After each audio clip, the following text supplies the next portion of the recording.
with a Colts loss, independent of their result. The Dolphins, they can clinch a playoff berth with a win at Buffalo. They can also clinch with a loss by any one of these teams, the Colts, the Browns, or the Ravens. Baltimore is another 10-5 team scrapping for a postseason berth. They're in with a win at Cincinnati, or they need losses by Cleveland and Indianapolis. And then there are the Browns, looking to make the playoffs for the first time since 2002. They need to win against Pittsburgh, or a Colts loss, or a combo of Baltimore, Indianapolis, and Miami winning, as well as a Titans loss. Not easy there. And according to our FBI, Cleveland has a 58% chance of reaching the playoffs. But advancing is another story. They have a 16% chance of reaching the divisional round and just a 3% chance of getting into the AFC Championship. Less than a 1% chance of getting to the big game. So tough situation for Cleveland. Diana, Bart, Scott, bringing you in. And Diana, what's the latest on that COVID situation going on in Cleveland? Yeah, well, Cleveland's going to be without their star corner, Denzel Ward, who tested positive for COVID-19. They're going to have 3 players in total as of right now who will not be able to suit up against the Pittsburgh Steelers. Now, Ryan, this is really important. Dr. Still says that he does not believe that there is an outbreak in Cleveland, which is a really good sign, because if you think about it, going back to last Saturday when that whole receiver group tested positive, or at least were in close contact with people that were positive for COVID-19, it became a problem. So the fact that it hasn't been considered or called an outbreak is a really good sign.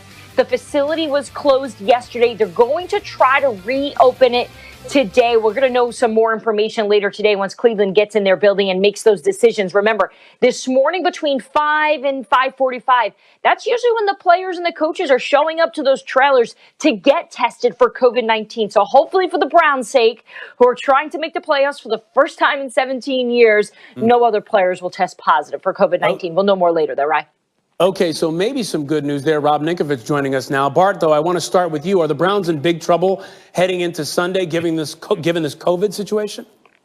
I mean, they are in huge trouble. I mean, could you imagine losing to the Jets and then losing to Big Brother not to be able to get in the playoffs? This is going to fall squarely on the shoulders of Baker Mayfield and his ability to really affect the game with his arm, not his legs. Last week, you think about how Nick Chubb and Kareem Hunt was shut down, and it was put in Baker Mayfield's hands.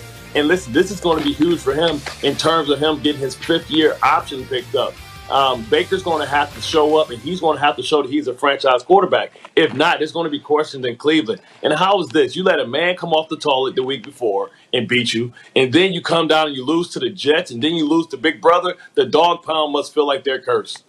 Wow. You mentioned that there might be an issue with the 5th-year option being picked up. I'm going to come back to that a little later in the show. But, Rob, I have to think, when we talked about this overnight, there was this idea of psychologically what this might do to the Browns. What do you think about that? Yeah, I mean, I think at this point right now, they're mentally kind of in the tank. It's going to be really hard after you lose to the Jets. When you had control of your destiny, you could have gone out there, just win. That's all you got to do. You just got to win, and you have to run the football. You don't put it in Baker's hands. We've seen him fumble these balls away more than one time. So when I think about the Browns, they went from having their own path to where they can control their destiny right now, they lose to the Jets, going to play a Steelers team, which that rivalry there, I don't care who's the starting quarterback. I don't care. It's going to be when the Browns walk into the stadium and it's the Steelers, those two teams do not like each other. So I don't care if the Steelers have the #1 overall seed and they have a first-round bye. They're still going to play the Browns to beat the Browns.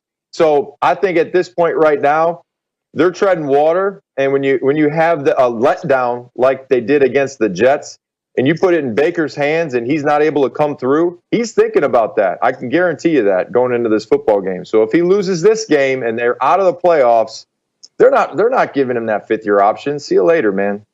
Gone? No more Baker. With all that he's done this year, he's out if he doesn't win this game. What's their biggest issue? What's the Browns' biggest issue? If they throw the ball over 40 times, they lose. So, look, they can run the football well. They have a lot of young talent.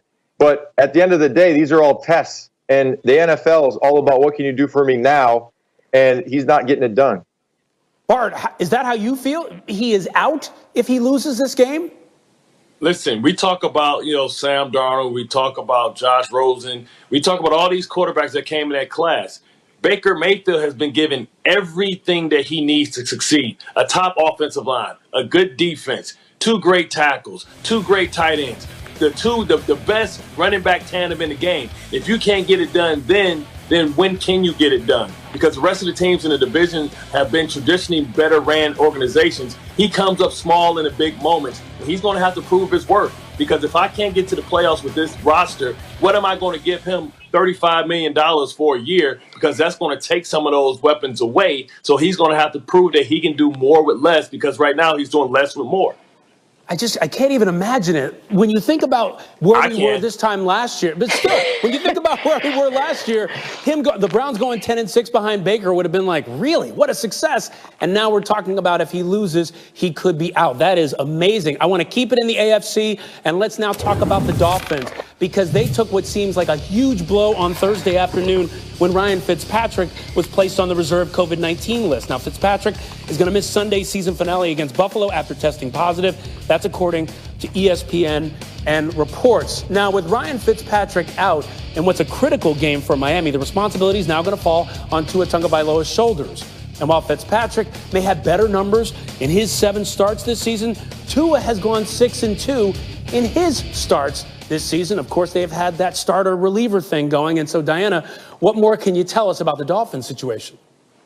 Well, the good news is Miami was always going to start Tua in this game against Buffalo. So in terms of just the reps and how the meeting room has been going, he's been the starter. So that's the good news. The bad news is Ryan Fitzpatrick has COVID-19, right? We got to be concerned for his health, but also the fact that we've seen him come in here and light a spark under this offense. He's really been the safety valve for this Miami team. When we see when Tua gets a little too overwhelmed or isn't taking care of the ball well, they've been able to rely on Fitzmagic. We saw him against the Raiders. So the fact that they don't have this backup plan has to be a little unnerving. And what also has to be a little unnerving, too, is as of now, the good news is that Tua hasn't tested positive for COVID.